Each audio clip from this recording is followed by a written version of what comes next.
O Bradesco divulgou o resultado do segundo trimestre de 2022, nós vamos acompanhar como foi esse resultado e eu vou dar a minha opinião de como ficam esses dividendos. Será que é hora de reduzir a perspectiva, dado o último anúncio baixo? Deixa o like nesse vídeo, bem-vindo ao canal Top Ações. Então vamos começar aqui vendo o lucro do Bradesco. A gente teve um aumento de 11,4% em relação ao ano passado no mesmo trimestre, né? Em relação ao trimestre anterior desse ano, 3,2% de aumento de lucro. Primeira coisa que a gente tem que ver é os PDDs. Eu já digo que aumentou pra caramba e mesmo assim ele conseguiu maior lucro, né? Mas vamos ver mais detalhes aqui. A gente vê o ROE aumentando, né? Porque o resultado foi bom. A gente vê a receita de prestação de seguros aumentando 135,5% em relação ao trimestre do ano passado. Lógico, né? O trimestre do ano passado foi fraquinho, a gente dá até um desconto nisso, mas olha só a comparação ao trimestre anterior que já vinha sido bom. Um aumento de 12,8% na prestação de seguros, tá? Nas margens com o cliente aumentou 25,8%, 7,1% aqui no trimestre. Então aumentou no ano, aumentou no trimestre, o spread aumentando, conseguiu tirar aí maior margem, né, dos clientes também. A prestação de serviço aumentou 6,7% em relação aos últimos 12 meses, 4,2% em relação ao trimestre. As despesas aumentou 4,9%, tivemos até aquele reajuste salarial das pessoas no fim do ano passado, o mercado não gostou muito, né, mas é normal acontecer isso. E olha só, ele já vem continuamente... Ele já vem consecutivamente aqui diminuindo, né, essa despesa e já conseguiu diminuir 1,5% no trimestre, então ele avança muito positivo nisso. A gente vê a carteira de crédito, né, o que ele mais vai ganhar dinheiro é aqui, e a carteira de crédito está maior, ela expandiu 17,7% nos últimos 12 meses, né, em relação ao trimestre anterior, mais 2,5%. Tudo isso sem deixar a boa e velha margem que vem aumentando, né? Com a margem que o lucro que ele consegue ter desse empréstimo, muito impulsionado pela Selic também, né? Ajudando um pouquinho aí. Ele aumenta na pessoa física e na PJ, né? Então você vê um banco que aumenta a carteira de crédito, que aumenta as margens com o cliente, que vai muito bem na operação de seguros, que vai bem na prestação de serviços, que vai bem nas despesas. Assim, tá indo muito bem. Então será que ele foi ruim nas PDDs? Não, ele aumentou o PDD pra caramba, né? Ele aumentou 4,8 para 5,3 em relação ao trimestre passado, em relação ao ano passado 3,4 estável. Então ele aumentou 52,4% nos PDDs em relação ao ano passado e 10% em relação ao trimestre anterior. Então mesmo aumentando os PDDs, ele conseguiu aumentar o lucro aqui em 11,4 em relação ao ano passado e 3,2 em relação ao trimestre. Então olha só como o resultado do banco está sendo bastante positivo até o momento. Então a gente continua olhando, né? Porque nem tudo são flores. Ele teve que renegociar aí para não ter mais inadimplência ainda. Ele vem fazendo isso, né? Todos os bancos estão fazendo isso muito bem. Nem está tão alta essas renegociações, está tranquilo aqui. É necessário para evitar a inadimplência.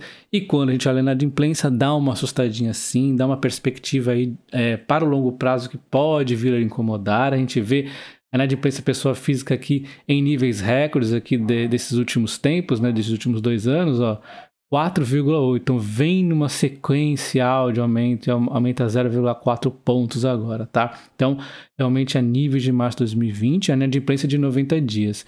Já teve maior no passado e o banco sobreviveu, então também não é o fim do mundo, né?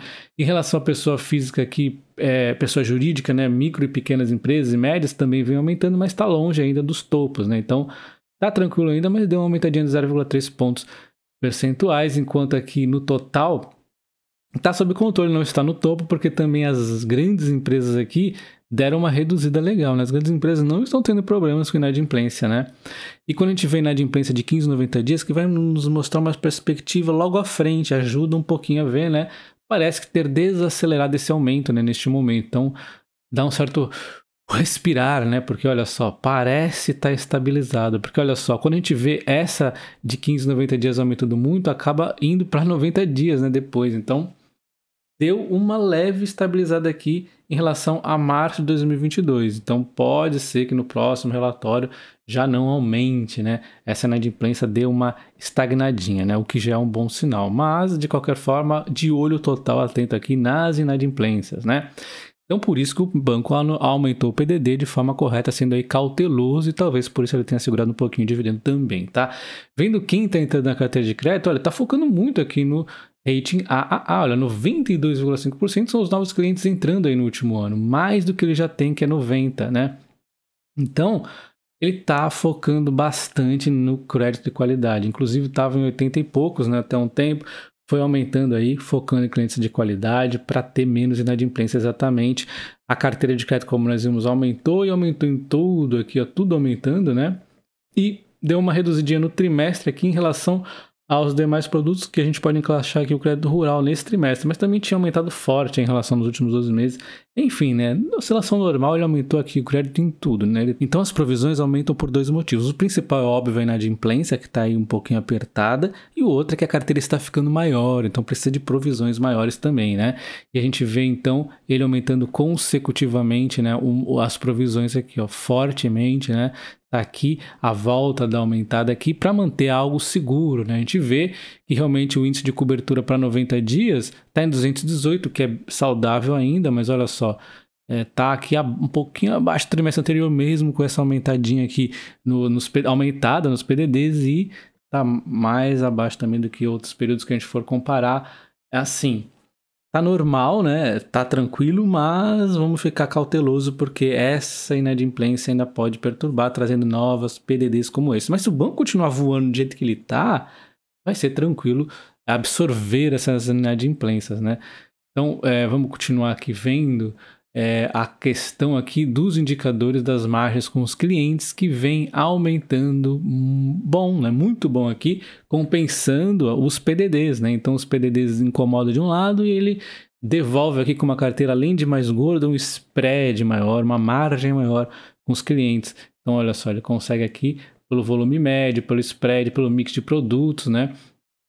E pela quantidade de dias também. Então, volume maior, spread maior aqui foram os principais beneficiadores aí, né? A gente vê o mix da carteira de crédito de produtos pessoas físicas.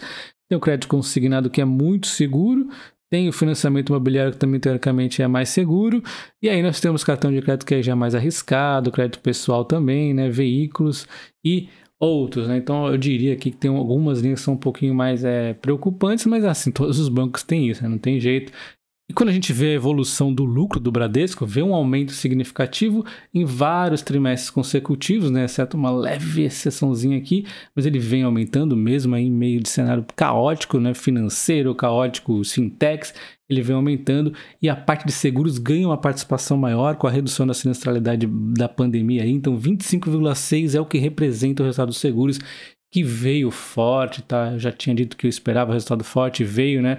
Um lucro recorde aqui, ó, de 1,8, tá bem acima aqui dos anteriores, que a pandemia deu uma tranquilizada aqui, né? A gente vê, olha só, a sinistralidade mesmo assim ainda veio alta, mas a pandemia atrapalhou bem menos. Olha só, sem a pandemia seria em 77,2, estaria já numa sinistralidade um pouquinho alta do histórico dela, mas com a pandemia 80,9. Mas ainda assim, então tá atrapalhando a pandemia, mas menos que alguns trimestres aqui, como nós podemos ver, né? De qualquer forma, os prêmios emitidos têm aumentado também. A gente vê aqui na vida aumentando bastante, na saúde aumentando bastante, aumentando aqui também bastante no alto, e apenas uma lateralização na capitalização. Então você vê que ele está emitindo bastante prêmios, a sinistralidade da pandemia ainda está atrapalhando um pouquinho, mas já deu uma melhorada significativa.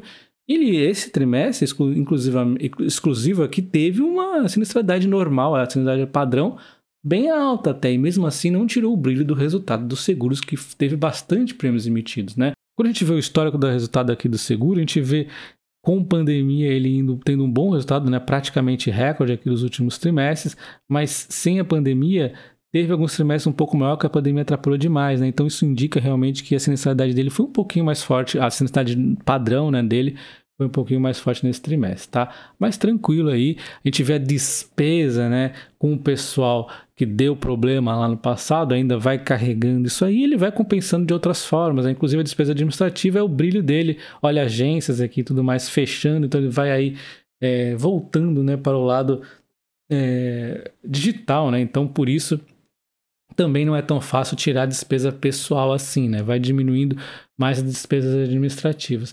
Então a gente vê o resultado do Bradesco aqui, daqui a pouco vai aparecer a barrinha aqui no Fundamentos, maior aqui do que o lucro do trimestre anterior e bem maior do que o do ano passado, né? Então ele vai aí batendo recordes de lucro, né? Então a gente vê um PVP que, mesmo sem atualizar os últimos dados aqui desse trimestre, nós temos 35% abaixo da média que ele é negociado, 1,05 de graça, né?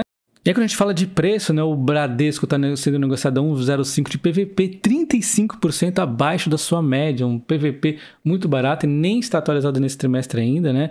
Então é muito barato o PVP dele. Quando a gente compara aqui com os outros bancos, ele está com yield maior, mas é provisório, né? Menor, mas é provisório. Você tem que ficar calmo que isso aqui vai melhorar. Lembrando também que quem teve aí as ações desde o começo já ganhou 10% a mais de bonificações. Nunca esqueça das bonificações, né? Então, eu acredito que o maior dividendo do ano vai ser ainda o Brasil, o Banco do Brasil e o Bradesco, tá? Em termos de PVP, estão mais baratos aqui, né? Os três aqui, exceção Itaú, todos eles estão aí bem próximos do PVP. Entre BBDC3 e BBDC4, fica nítido, né, pelo PVP que a distância está diferente, né? Bastante diferente, inclusive no preço aqui, o que acaba compensando o yield maior da 4, deixando a 3 com um dividendo bastante interessante aqui em relação a 4, né? Então a 3 é a melhor escolha, resumindo.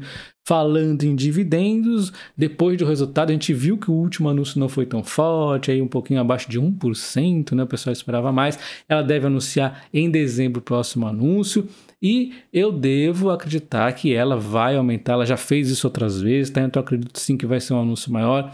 Ainda posso manter a esperança de um yield aqui de 9 e poucos %, para quem teve as ações, né, durante o ano todo, né? Para quem participou das bonificações, deve conseguir esse dividendo aqui, na minha expectativa. Se não conseguir, a gente está vendo que o lucro do banco está subindo, então em algum momento esse dividendo vem, tá? Ele está sendo cauteloso, fazendo aí as provisões, faz parte do trabalho do Bradesco, tá?